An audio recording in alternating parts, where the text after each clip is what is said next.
Hiya then folks, welcome to Boating on a Budget with me, the tight Yorkshireman. And me, Dawn. You don't sound very enthusiastic, Dawn. This one's a bit of a proper winging it, warts and all video, this one, isn't it? Absolutely, yeah. Basically what happened is, it's now actually a couple of weeks ago the main part of this story really happened, isn't it? We went out on the boat for a few days, didn't we? And we'd not took any recording equipment, tripods, microphones, anything, because we were going for a little holiday. Yeah, we're having time out, weren't Yeah, bit of time out. So we'd not took any of the recording equipment, and we were kind of midway through the few days out, and we had a little issue, didn't we? An ouchie. Yeah, on the way out we'd already had a sort of a night or so out, and then it seemed the engine just started playing up a little bit, didn't it, to start with. It was kind of coughing and spluttering a little bit, and it cut out at a lock as we approached the lock, didn't we?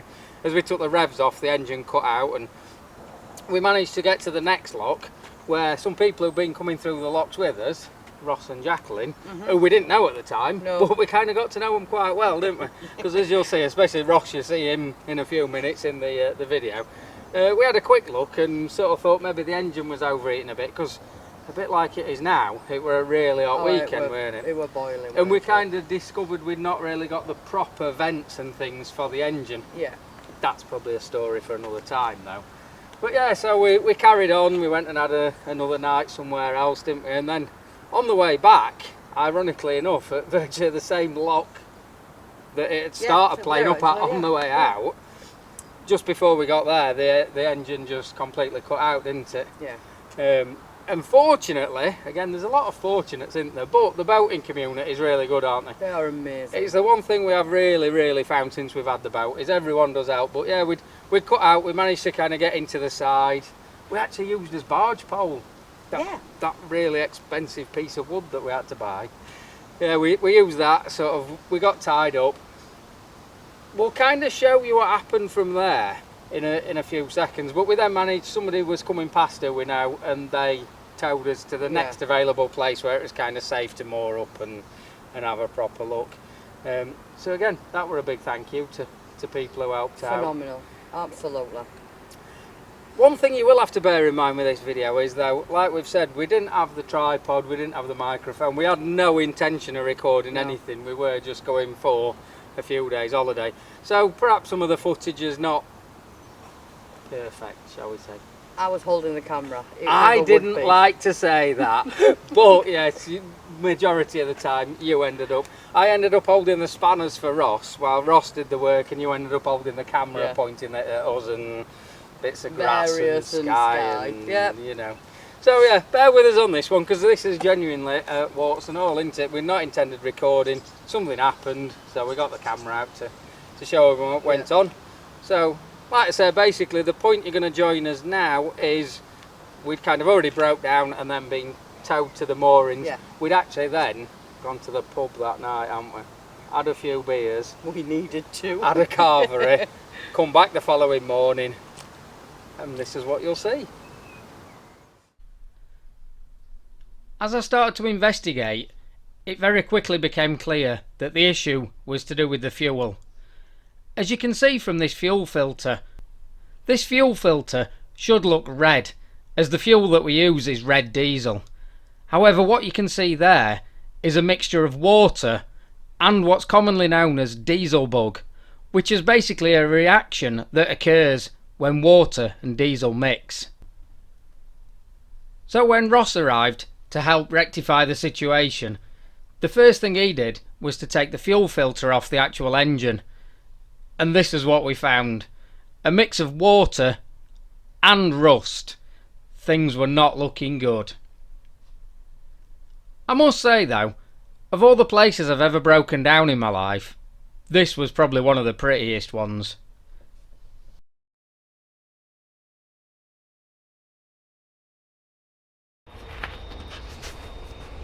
The moorings that we were on were at Long Sandal, near Doncaster, which is about a day's cruise away from our home moorings. It was therefore decided the easiest and simplest way of getting us home was to bypass that fuel tank and the contaminated fuel. The best way to do this was to disconnect the fuel lines add a rubber hose and feed that direct from some jerry cans full of fresh fuel.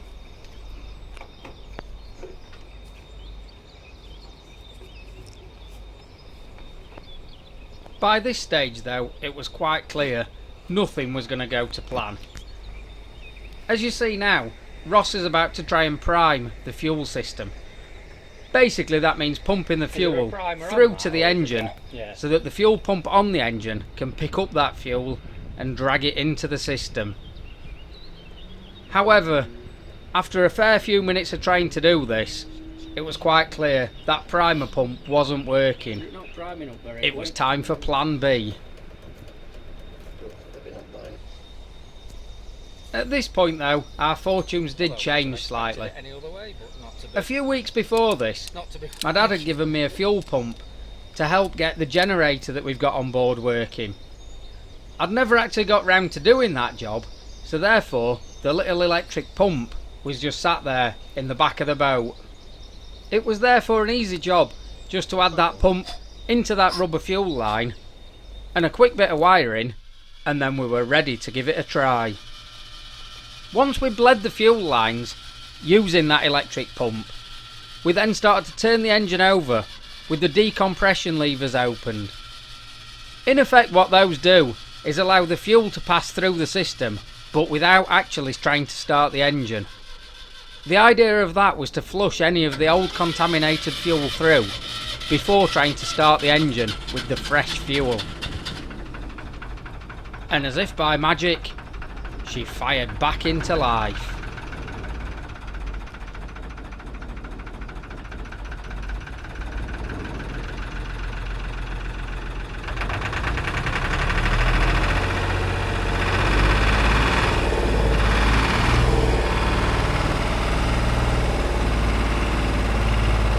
As a few revs were added, the amount of smoke was quite alarming, especially when it started to turn black.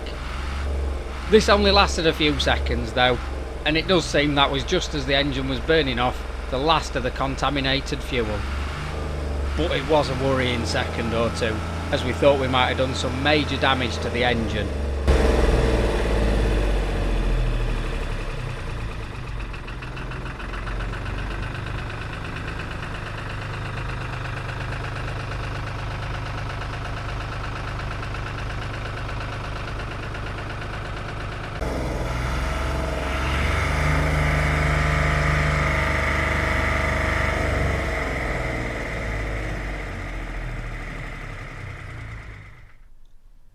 At this point then, we must say a huge thank you to Ross for coming and helping out.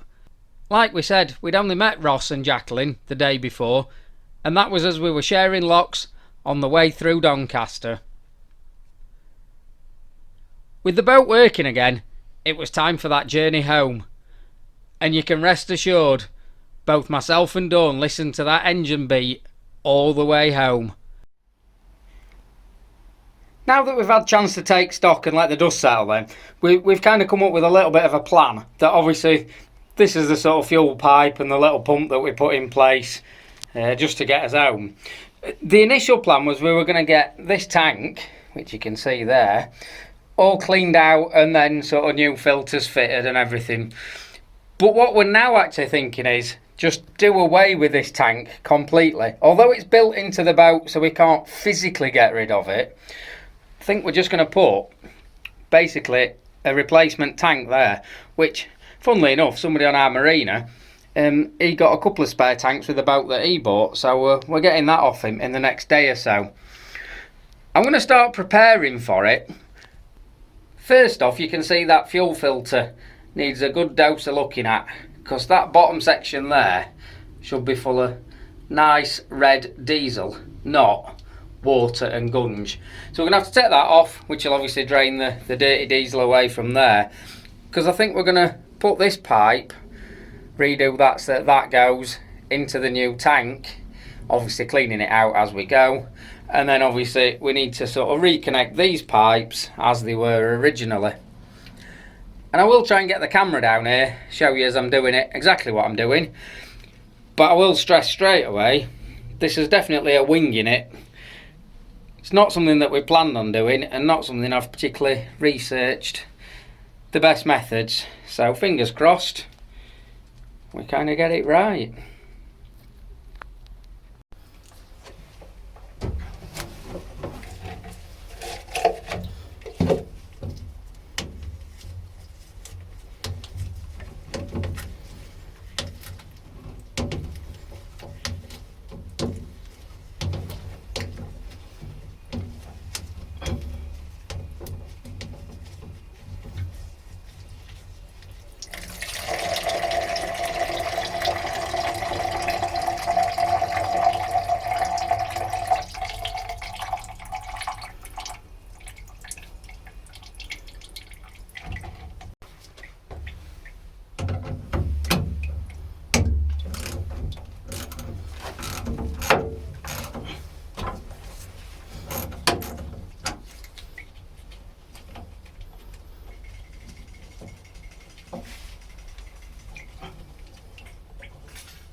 Now we've got all these bits out on the bench, you can see exactly how it was sort of set up. Basically this top section is the fuel filter itself. That's to take out any kind of rust or any bits of dirt that have collected in the fuel, either while it's been in the tank or in the process of getting it to the tank. Then this bottom bit is a water trap. So the idea being, if you do get condensation and things in the tank, which is almost inevitable over time, metal tank, you're going to collect little bits of condensation. They basically fill into that, and then just once in a while, obviously you take this off, get rid of the water, and away you go again. But you can see just how much water we'd actually accumulated in that section of the system, because this jug from the bottom up to there is just basically water and rust, and then there's only that section there that's actually the diesel. You can tell the difference because obviously the water's pretty much clear, a murky clear but clear, and the diesel that we use is a red diesel, so that's kind of got the red tint to it, and diesel does always float on the top of water. It does kind of explain though why the engine was running so badly and then not at all, because even being a tight Yorkshireman, you can't run a diesel engine on water. That's today's top tip. Before I refit all these, what I'm going to do is give everything a real good clean up, get rid of any rust residues and the like, so that they're all nice and clean to go back on. And I'm pretty sure when I ordered all the service parts for doing the engine originally, I actually ordered one of these fuel filters. So I'm going to have a look for that, and hopefully we can fit a new fuel filter now. And if we can't, I will get one ordered and we'll get that swapped over as soon as we can. Replacement fuel tank, all plumbed up, ready to go in. If we just give you a quick run through on how it all works, basically you see the couple of wires there, they just give the 12 volt feed to this little fuel pump, and all that does is basically prime the system. So that's just putting fuel up through the system while it's empty and making sure there's some in the engine so that can then draw fuel from there. Whilst we're actually running, this pump doesn't need to be on at all, it's only the initial prime up. You'll see that's obviously on the fuel line that's connected to the bottom of the tank, so that'll obviously draw the fuel out. And then this one here is ready for the return pipe, which basically any fuel the engine doesn't use goes back into the fuel tank through there to obviously recycle and be reused in the future. Over this side we've got a breather that we will need to put a little pipe onto just to breathe out from under the engine bay. And then we've got the filler cap.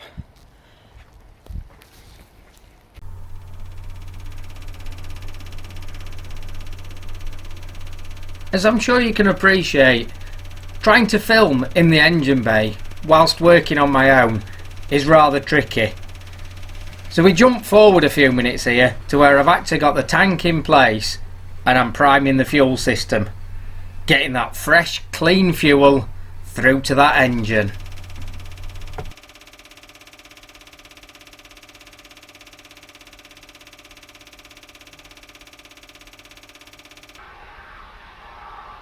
Now we've got that primed, I'll give it a quick turn over, just see whether it fires. If not, I might have to keep trying to prime it and fire it that way.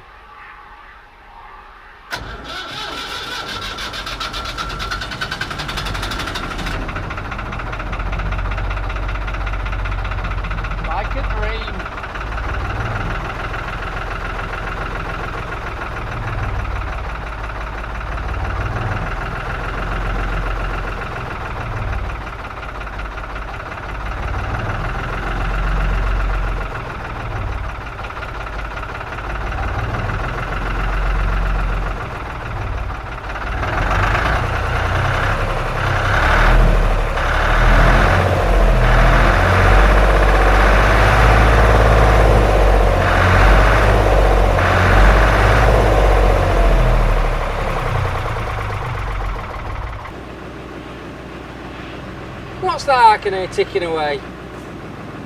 Can't be my expensive Swiss watch, because I ain't got one. So it must be our Lister engine, purring like it should, ready to take us on more adventures down this canal.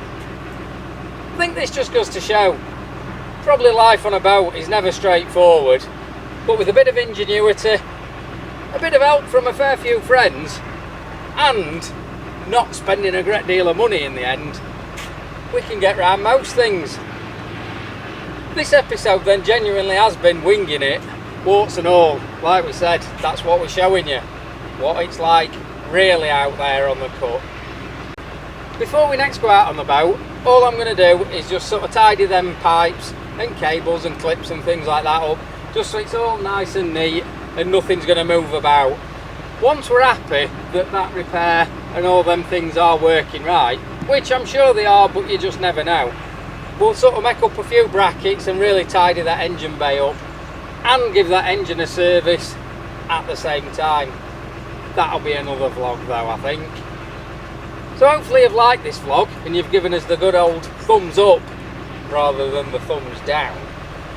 I'm sure you're already subscribed to the channel, and if you are, ding that little bell. That gives you notifications each time we put a video on. And remember, subscribing is absolutely free. Just means you get them notifications and you know when we're doing stuff on this boat. I'm going to get everything finished, tidy away, get myself a brew. Alright, I might have a beer, but don't tell Dawn. Thanks for watching then, folks. See you later.